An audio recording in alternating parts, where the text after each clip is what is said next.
Hi YouTube, how's it going? For my 10th video, I thought I would just do something a little bit different. This is just an establishing shot. I'm going to go ahead and do a little video tour of the room where my toy collection is and basically show you my setup. I'm going to go ahead and show you the whole room, warts and all. Let's go ahead and dive right on into it. Starting out over here. We've got some stuff. We got a guitar, an amp, and a subwoofer. I only play about 2 chords, so I'm not going to demonstrate that because I am not even remotely close to being a good player. Here on this shelf we just have some random junk. We got an Enterprise D, we got some stuff, we got some computer software in that case there, we got some models. Eventually I'm going to hang these bad boys from the ceiling because I already do have actually something hanging up from the ceiling. I have an Enterprise A right there, and I'd like to hang those guys up along with it.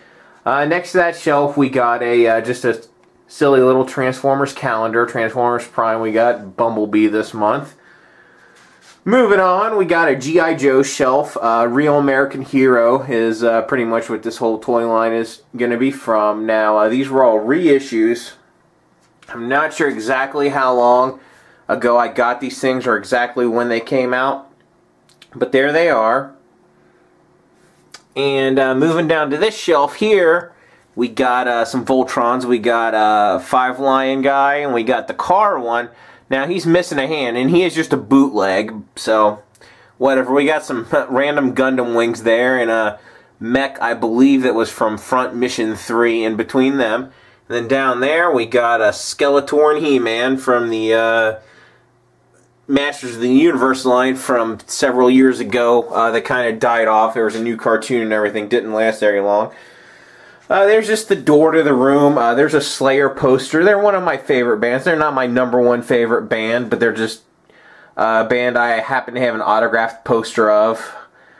That's not even my favorite Slayer album. That, of course, would be Rain and Blood, just like most Slayer fans. But, you know, hey, it's the poster I got, so I hung her up.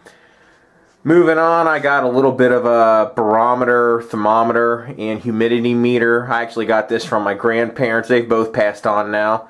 So it's nice to have memories of them around. Anyway, moving on up, here's a shelf I mounted on the wall. Oh, there's a sign that my wife actually made for me. It's kind of cute. It's got a yellow background and some purple writing on it. Anyway, moving on, we've got some Ninja Turtles toys. Those are the original 1980s toys, as you can see up there. We got some Transformers boxes behind them. Then we've got the TMNT Classics. Moving down here, we've got the TMNT 2012 line, the deluxes that I have. I'm probably not going to collect any more of those toys because, you know, I was pretty underwhelmed by the toys that weren't the Ninja Turtles themselves. Now, the Turtles were awesome. The other toys, yeah.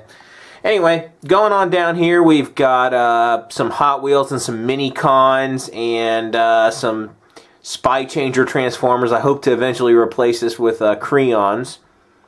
Moving on down here, we got a camera bag, we got a space heater, a phone, just some random junk on that shelf there. Above the Ninja Turtles, we have a Optimus Prime G1 reissue box, then we got a deluxe Optimus Prime over there. On this shelf, we've got some Masterpiece. We've got Grimlock, Optimus, and Hot Rod, or Rodimus Prime, however you want to identify him.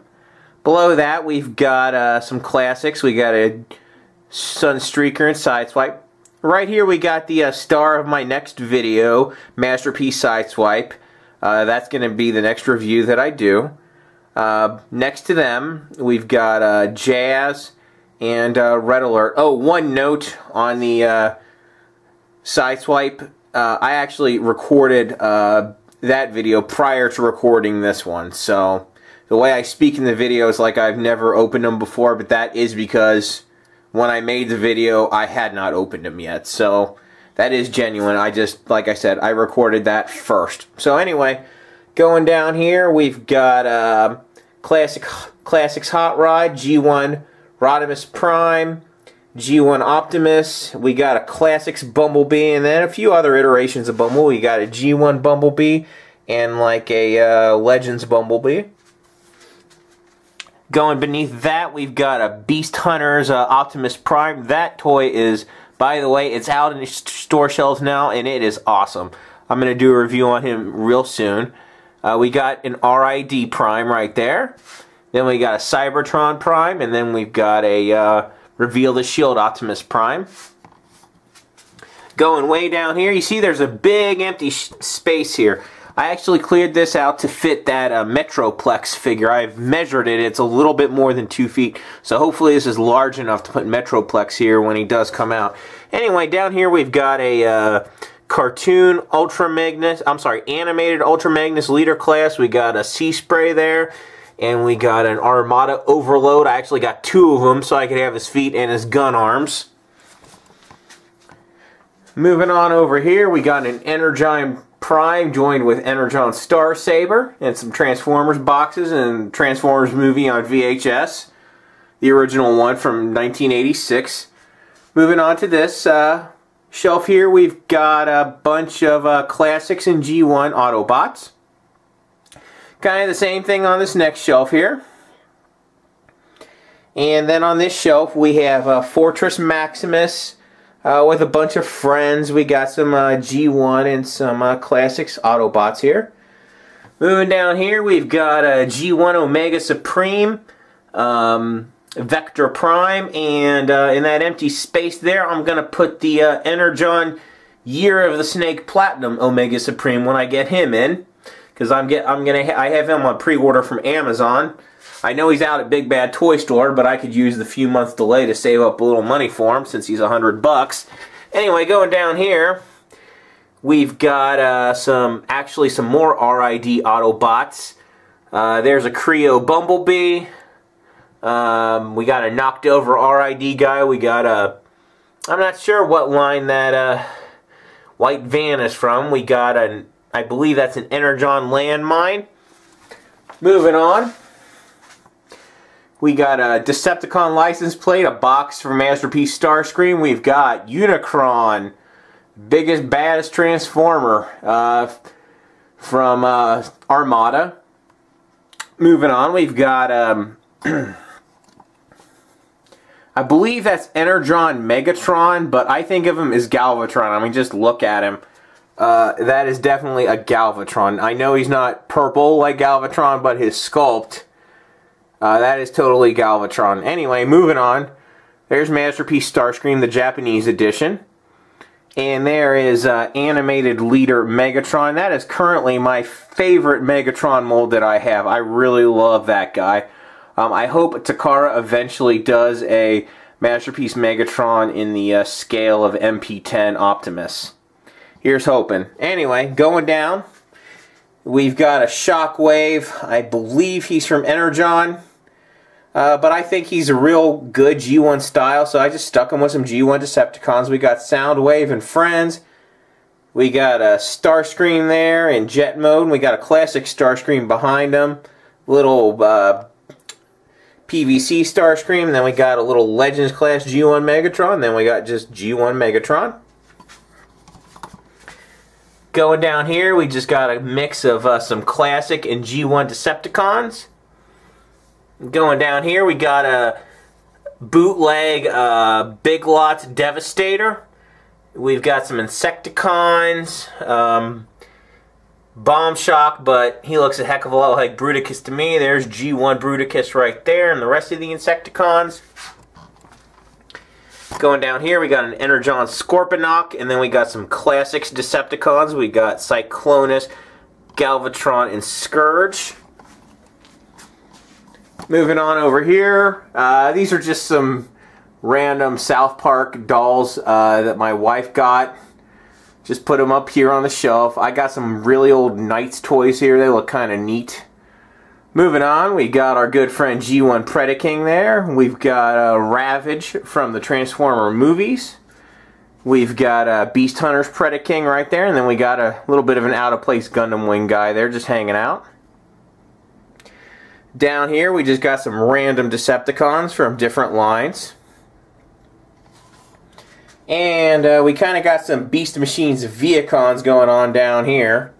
And there's, oh look, there's Megatron from Rid and a G1 drag strip. Just a little bit of randomness. Here on this shelf, I felt all these guys, they're not all from Generation 2, but I felt they all kind of fit that aesthetic. Of course, my favorite figure is the G2 Fall of Cybertron Bruticus. He is a great figure. And there's just some random Decepticons. And more random Decepticons down here from different lines. That giant one is Cybertron Starscream. And just more random Decepticons. Moving on over here, I've got a Creo box and a some drink glasses of the G1 Autobot Decepticon logos. Moving on down here, I've got MP01 in command of all of the my Alternator's Autobots. He has really good scale with these guys. It was almost like he was made to be their leader. So I'm really glad MP01 fits in somewhere. Behind that, I've actually got a Transformers book. It's kind of covered up by the toys. It's called Transformers Vault. It's really a neat book. I'll probably do a review on it. I'd recommend you pick it up if you can get it for a reasonable price. Moving on down there, I kind of have the Autobot Air Force. I have some, actually some Robotech reissues that I got several years ago. I actually probably plan on selling them because I got those way before I ever got a good Jetfire figure. But now I've got the original G1 Jetfire. I'm only missing one booster. I was able to get him for 45 bucks. He's not in perfect condition, but he's in decent condition. And for 45 bucks, you can't beat it. There's a Classics Jetfire I got a long time ago. And there's a Skyfire from, I think, Energon. And oh, look, R2-D2's just hanging out over there. Anyway, going on down the list here, we've got some just random Autobots from different lines that I think look good together. My little version of the Wreckers. Now, I don't know if all of these guys were Wreckers or not. I know several of them were. And just some random junk on this next shelf. Beneath that, though, I've got some Movieverse Leader Class figures. I've got Ironhide, Sentinel Prime, and Optimus. And I got some real small basics with them. And I've got that wonderful Creo Optimus in truck mode. Got some random junk down there. Here I've got some War/Fall of Cybertron Decepticons. I hope to fill out their ranks a bit better. Moving above them, I've got the Autobots from the same. Above that, I've got the Transformers Prime Decepticons. Above that, Transformers Prime Autobots. And I got some random junk over there. And really, that's just random junk, that whole shelf there. Here is the door to my closet, and I actually have basically some artwork that I got a while back from Return of the Jedi. Open up the closet. I just got a bunch of real random stuff in here. Here's the table that I sit at when I make my videos. Just some random books and whatnot. I mean, this is kind of a little bit of a junk pit right now. There's an old GX TV. That was a big gaming thing back in the 90s. There's just a stereo system sitting a little bit idle. Go ahead and get out of there. And I've just got some various artwork up here. Some Autobot posters, some G1 Transformer action going on there. Some more Return of the Jedi stuff. Some DVDs and CDs. Moving on over here, we got just more Transformers artwork. And here is my quote-unquote workstation down here. I've got a old computer here. It's actually not a bad computer, though. It's powerful enough to run Windows 7 pretty well, as you can see. And I got dual monitors on it. Well, a TV and a monitor. Works pretty good. I can't really complain about it. I got the computer for free, so not bad. Moving on, my stereo that I got down here, I've got some pretty good Sony speakers that basically came off a stereo from the 80s. And Nintendo and Super Nintendo, I'm probably going to replace those with a V-Twin from Amazon. Beneath that, I've got a receiver and a 5-disc changer from about 2001. That pretty much wraps up this video. I hope you guys enjoyed a look at where I spend a chunk of my time, because if you're a married guy, you pretty much know you get one room in the basement. Ha ha ha. So anyway, thanks for watching, and I will see you next time.